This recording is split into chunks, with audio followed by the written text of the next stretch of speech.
নমস্কাৰ কিৰণ live YouTube চেনেলৰ সমূহ দৰ্শকলৈ স্বাগতম জনাই এয়া মই কিৰণ চন্দ্ৰনাথ। আজি আমি ধান খেতিৰ বিষয়ে কথা পাতিম। ইয়াত ভাগ লৈছে যোৰহাটৰ কৃষি বিশ্ববিদ্যালয়ৰ এগৰাকী পথাৰ শস্য বিজ্ঞানী ডক্টৰ পৰিন্দা বৰুৱাই। ধান কৰাৰ আগত মই ভাবোঁ যে প্ৰথম আমি চাব লাগে আমি কোনটো ভেৰাইটি কৰিছোঁ। ধৰক আমাৰ বহুতখিনি আমাৰ হাইলিং ভেৰাইটি আজিকালি আমাৰ এভেইলেবল আছে। তাৰে আমাৰ মানে কৃষকৰ মাটি টুকুৰা যেনেকুৱা হয় সেই মাটি টুকুৰাৰ কণ্ডিশ্যন অনুযায়ী আমাৰ কিছুমান ভেৰাইটি আমি কৰিব পৰা যায়। যেনেকৈ আপোনাৰ এক্সাম্পল দিছোঁ যে বহুত ধৰক ফ্লাড আহে কিছুমান জেগাত, তেনেকুৱা ফ্লাড আহিলে আমি ফ্লাড টলাৰেণ্ট ভেৰাইটি কৰিব লাগে। যেনেকৈ আমাৰ ৰঞ্জিত চাবুৱান আছে, বাহাদুৰ চাবুৱান আছে। যদি আমাৰ নৰ্মেল যিটো ধানৰ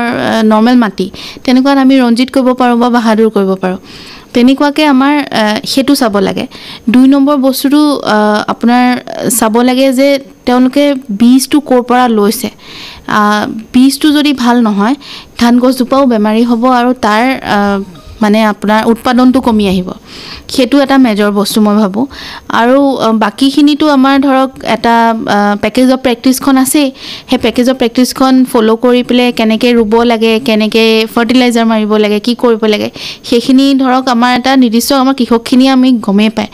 আৰু এটা বস্তু মই ভাবোঁ যে প্ৰতিটো ষ্টেজতে একদম আপোনাৰ কঠীয়াতলিৰ পৰা আৰম্ভ কৰি একদম ধান চপোৱালৈকে আমাৰ বিভিন্ন ধৰণৰ কীট পতংগ আৰু বেমাৰে আমাক আক্ৰমণ কৰে ধানক। সেইখিনি যাতে কৃষকখিনিয়ে চিনি পায় সেই কীট পতংগবিলাক বা বেমাৰবিলাক, আৰু তাৰ চিমটমবিলাক যাতে আমাৰ মানে কৃষকে যদি জানে আৰু সেইমতে যদি যেতিয়াই দৰকাৰ হয় তেনেকৈ যদি আমাৰ তাৰ মেনেজ কৰি গৈ থাকিব পাৰে, সেইটোৱে আমাৰ ধৰক কৃষকৰ উৎপাদনত বহুতখিনি সহায় কৰিব। সেইকেইটাই মেজৰ পইণ্ট একচুৱেলি। হয়, ধান খেতিৰ কাৰণে কৃষকৰ কাৰণে মানে আমাৰ যদি আমি সঁচাকৈ যদি আমি চাব যাওঁ আমাৰ বহুতখিনি কৃষকে ধানটো ৰুলে আৰু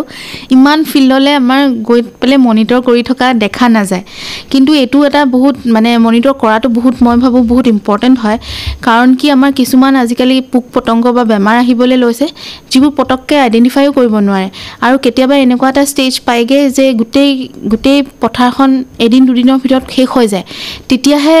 কৃষকে বুজি পায় যে আমাৰ কিবা এটা হৈছে। সেইকাৰণে প্ৰতিটো ষ্টেপতে খেতিডৰা চাই থাকিব লাগে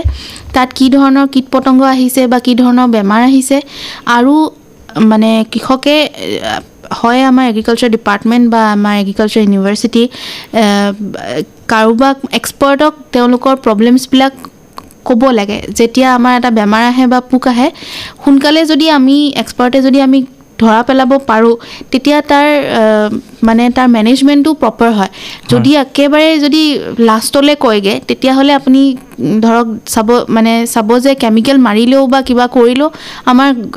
মানে শস্যটো আৰু উঠি নাহে আৰু ৰিকভাৰী নহয়। সেইটো কাৰণে একদম আৰম্ভণিতে যদি আমি এটা প্ৰব্লেম দেখা পাই পেলাই যদি কণ্ট্ৰলটো কৰিব পাৰোঁ তেতিয়াহ'লে আমাৰ কাৰণে বহুত ভাল হয়। হয়, আৰু খেতিডৰা কৰাৰ পিছত ধৰক এটা দুটা পোক লাগিছে যদি নিজে আঁতৰাই দিয়ে, আৰু আজিকালি কিছুমান আমাৰ আগৰ জৈৱিক পদ্ধতি আছিল। সঁচা কথা ক'বলৈ গ'লে এতিয়া যদি আমি চাওঁ মানে আমাৰ কৃষকখিনিয়ে কি কৰে যে ধৰক আপোনাৰ কিবা এটা প্ৰব্লেম হ'লে বা পোক বা বেমাৰৰ ডাইৰেক্ট আমাৰ ইনপুট ডিলাৰ বা দোকানলৈ গুচি গ'ল। তেওঁলোকে যিখিনি যেনেকুৱা ধৰণৰ কেমিকেলছ ৰিকমেণ্ড কৰে আৰু সেইখিনি আহি মাৰি দিলে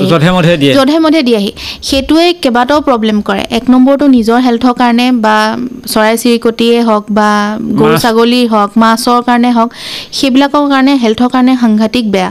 আৰু সেইটো পলিউশ্যনো কৰে, আমাৰ ৱাটাৰ পলিউশ্যন, ছইল পলিউশ্যন যথেষ্টখিনি পলিউশ্যন কৰে। সেইটো এটা ডাইৰেক্ট ইম্পেক্ট হয়। এটা ইনডাইৰেক্টলি আমাৰ কৃষকসকলে ৰিয়েলাইজ নকৰে যে পেষ্টিচাইডৰ নামত তেওঁলোকে কিমান পইচা দি আছে। আমাৰ অযথাকৈ বহুতখিনি পেষ্টিচাইড কিনি তেওঁলোকে যেতিয়া স্প্ৰে কৰি থাকে এনেকুৱাতো নহয় যে এটা লেভেলৰ পিছত কণ্ট্ৰলো মানে বহুত কিবা এটা হৈ নাযায়। তো আমাৰ দেখা যায় যে কৃষকৰ বহুতখিনি ইনকাম সেইবিলাক পেষ্টিচাইড কিনোতেই যায়। তো সেইটো কাৰণে তাৰমানে আমাৰ হাতত বহুতখিনি উপায় আছে যে আমি পেষ্টিচাইডৰ ইউজটো আমি কমাব পাৰোঁ আমাৰ লছটো নোহোৱাকৈ। ধানৰ ক্ষেত্ৰত আপোনাৰ এটা একদম খুব কমনলি আমি মানে ইউজ কৰিব পৰা এটা বস্তু হৈছে আমি যাক টি পাৰ্চ বুলি কওঁ। টি আকাৰৰ এনে বাঁহ দুডাল আপুনি টি আকাৰকে জইন কৰি যদি থৈ দিয়ে তেতিয়া তাৰমানে কি হয় আপোনাৰ একদম কনচেপ্টটো একদম চিম্পল যদি চৰাইবিলাক আহি পেলাই অকণমান বহিবলৈ পাৰে পথাৰখনত তেতিয়াহ'লে চৰাইবিলাকে পোকটো খাব পাৰিব নিৰীক্ষণ কৰি থাকিব ক'ত আছে পোকটো হয় আৰু আমাৰ চৰাই স্পেচিছ লৈ কথা কিছুমান চৰাই 1 মিনিটত ধৰক আপোনাৰ 1 ঘণ্টাত আপোনাৰ 50টাৰ পৰা আৰম্ভ কৰি পেলাই 150টালৈকেও পোক খাব পাৰে তো আপুনি ভাবকচোন তেনেকৈ টি পাৰ্চ কেইটামান যদি আমি আমাৰ ধানৰ পথাৰখনত থৈ দিওঁ তেতিয়াহ'লে আমাৰ এই এনেকুৱা পোক খোৱা প্ৰব্লেমটোতো আধা তেনেকেই চল্ভ হৈ গ'ল এইখিনিতে মই আমাৰ শ্ৰোতাসকলক ক'ব খুজিছোঁ যি টিৰ কথা কৈছে এডাল যদি সহজ কথাত ক'বলৈকে এডাল মানে জেওৰা খৰি তললৈ পুতি দিলে আৰু ওপৰত পথালিকে বান্ধি দিলে যাতে চৰাইটো তাৰ ওপৰত পৰিব পাৰে সেইটো কিছুমানে জেং দিয়ে জেং দিলেও হ'ব মানে চৰাই চিৰিকটি পৰিবৰ কাৰণে এটা সুবিধাজনক এটা হেৰি এটা চিটুৱেশ্যন এটা ক্ৰিয়েট কৰি দিলেই হ'ল সেইটো এটা খুব ভাল 2 নম্বৰ বস্তু আমাৰ আজিকালি ফেৰমন ট্ৰেপ বুলি এটা বস্তু পায় ফেৰমন ট্ৰেপত আমি সেইটো এটা ট্ৰেপ হয় সেই ট্ৰেপত আমি এটা লিউৰ বুলি আমি এটা কেমিকেল ইউজ কৰোঁ লিউৰে কি কৰে আপোনাৰ যিটো ফিমেল পোকৰ এটা কেমিকেল তেওঁলোকে চিক্ৰেট কৰে সেই কেমিকেলটোৱে এই লিউৰটোত থাকে আমি সেই তেতিয়া কি হয় আমি লিউৰটো যেতিয়া আমি দিওঁ আমাৰ এনেই নৰ্মেল ৰিকমেণ্ডেশ্যন দিয়া হয় 2 পৰা 5টা ফেৰমন ট্ৰেপ এবিঘাত তেনেকৈ আমাৰ দিলে কি হয় আমাৰ যিবিলাক মতা পোক আছে সেই মতা পোকবিলাকে সেই স্মেলটো পাই পেলাই তাত আবদ্ধ হয় তাত আহি যায় আৰু আহি গৈ সেই ট্ৰেপটোত তাহাঁতি ফচি যায় ফচি পেলাই ওলাব নোৱাৰে সেইধৰণে আমি মতা পোকবিলাকৰ পপুলেশ্যনটো কমাবৰ কাৰণে এই ট্ৰেপছবিলাক দিয়া হয় আৰু এইটো দেখা যায় এইটো যেতিয়া এবাৰ পপুলেশ্যনটো কমি আহিলে মানে তাৰ জেনেৰেশ্যন বাই জেনেৰেশ্যন তাৰ পপুলেশ্যনটো কমি গুচি আহে তো ট্ৰেপছ আমি ইউজ কৰিব পাৰোঁ তেনেকৈ যেনেকৈ ফেৰমন ট্ৰেপ ইউজ কৰোঁ আমি লাইট ট্ৰেপো ইউজ কৰিব পাৰোঁ লাইট ট্ৰেপত একো নাই পোকবিলাকে ৰাতি যদি আপুনি লাইট এটা জ্বলাই থৈ দিয়ে তাৰ সেই ট্ৰেপটোত তেতিয়া পোকবিলাকে সেই ব্ৰাইট কালাৰ লাইটটোলৈ এট্ৰেক্ট হৈ পেলাই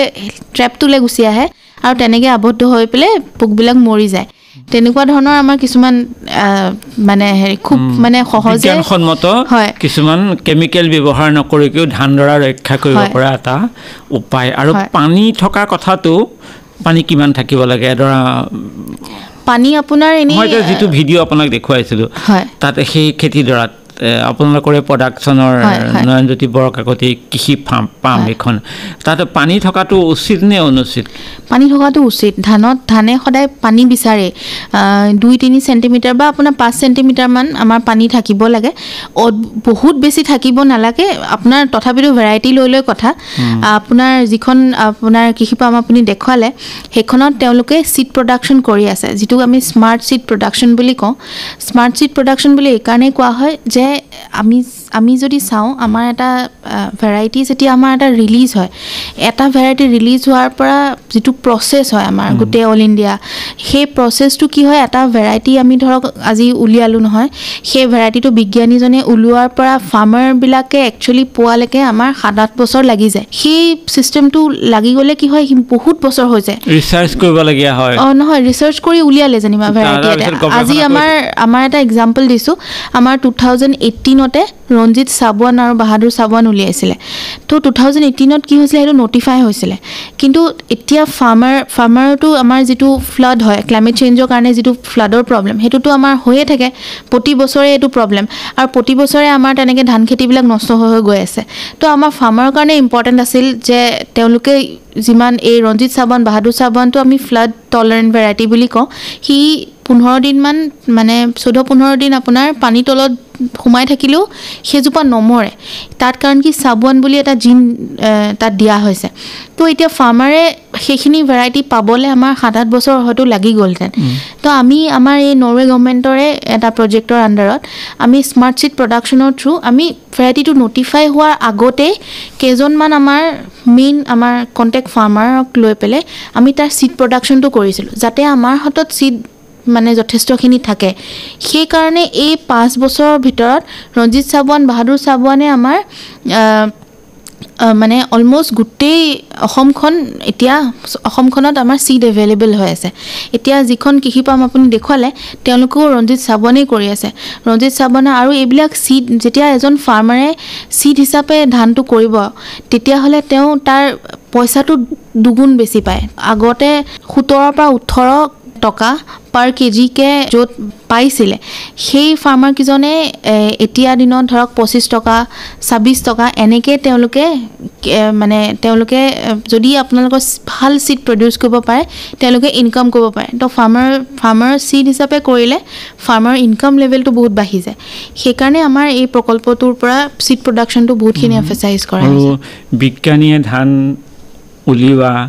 ধানখিনি পৰীক্ষা নিৰীক্ষা কৰা কৃষকৰ তালৈ দিয়ালৈকে বহুত পদ্ধতি পাৰ হ'ব লাগিব তেতিয়াহে এটা কৃষিজাত মানে উন্নত বা এই অনুমোদিত হয় নহয় জানো বাৰু ভাল লাগিলে আপোনাৰ লগত আজি আমি কথা পাতিলোঁ আমাৰ কৃষকেও নয়নজ্যোতি বৰকাকতি যি কৃষি পাম এই কৃষি পামৰ ধান পাৰিলে এতিয়াও গৈ কেতিয়াবা পৰীক্ষা নিৰীক্ষা কৰি চাই আহিব পাৰিব তাৰ দেখিবলৈকে ধানৰ যিজোপা গছ দেখিবলৈ খুব ধুনীয়া হৈছে তেতিয়া আকৰ্ষিত হ'ব যেতিয়া নিজে এবাৰ দেখিব চকুৰে দেখিব তেতিয়া ধান খেতি কৰিবলৈ আৰু আগ্ৰহী হ'ব আপোনাৰ লগত আমি কথা পাতিলোঁ ইয়াৰ বাবে আপোনাক ধন্যবাদ জনাইছোঁ ধন্যবাদ আজিৰ খণ্ডত ধান খেতি বিষয়ৰ আলোচনা আগবঢ়ালোঁ ইয়াত ভাগ ল'লে যোৰহাটৰ কৃষি বিশ্ববিদ্যালয়ৰ এগৰাকী পথাৰ শস্য বিজ্ঞানী ডক্টৰ পৰিন্দা বৰুৱাই আজিলৈ নমস্কাৰ